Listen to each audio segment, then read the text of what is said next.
In a stunning turn of events, a federal appeals court has just delivered a major blow to the Trump administration's deportation policies. Imagine being forcibly removed from the country you call home, sent to a prison in a nation you fled, only to have a U.S. court rule your deportation was illegal. That's exactly what happened in this groundbreaking case that's sending shockwaves through immigration law circles today. The Second Circuit Court of Appeals has ordered the Trump administration to facilitate the return of a man who was deported to El Salvador, despite a court order that should have protected him from removal. This ruling, handed down just yesterday, June 24, 2025, marks a significant check on executive power and underscores the judiciary's willingness to hold the administration accountable for violations of court orders. The case draws striking parallels to a precedent-setting Supreme Court decision involving a Maryland resident who was also improperly deported to a Salvadoran prison. That earlier ruling laid the groundwork for this latest rebuke of administrative overreach. Legal experts are already calling this a watershed moment in immigration jurisprudence. But what does this mean in practical terms? For thousands of immigrants facing deportation proceedings, this ruling reinforces that even the executive branch must adhere to judicial orders.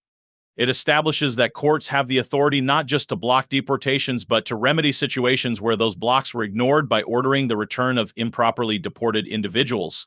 The human element of this story can't be overlooked. The man at the center of this case fled violence in El Salvador, seeking refuge in the United States. When immigration authorities deported him despite a stay order, he found himself back in the very dangerous conditions he had escaped. His return to a Salvadoran prison placed him at risk of violence, inadequate medical care, and potential targeting by the very groups he had fled. Behind the legal jargon and procedural battles lies a deeply personal story of someone caught between bureaucratic machinery and life-threatening circumstances. This isn't just about legal principles, it's about human lives hanging in the balance of court decisions. For immigration attorneys, this ruling provides powerful ammunition in fighting similar cases. It establishes that the government can be compelled to undo improper deportations, not merely prevent future ones. This represents a significant expansion of judicial remedies available in immigration cases.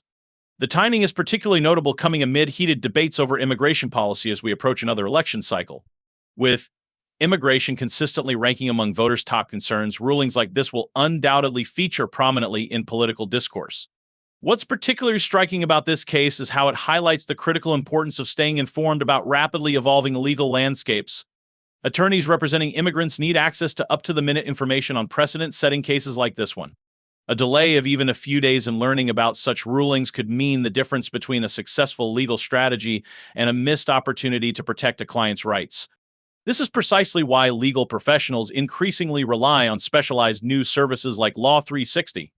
In today's fast-paced legal environment, general news outlets simply can't provide the depth, specificity, and immediacy required to stay ahead of developments across more than 60 legal practice areas.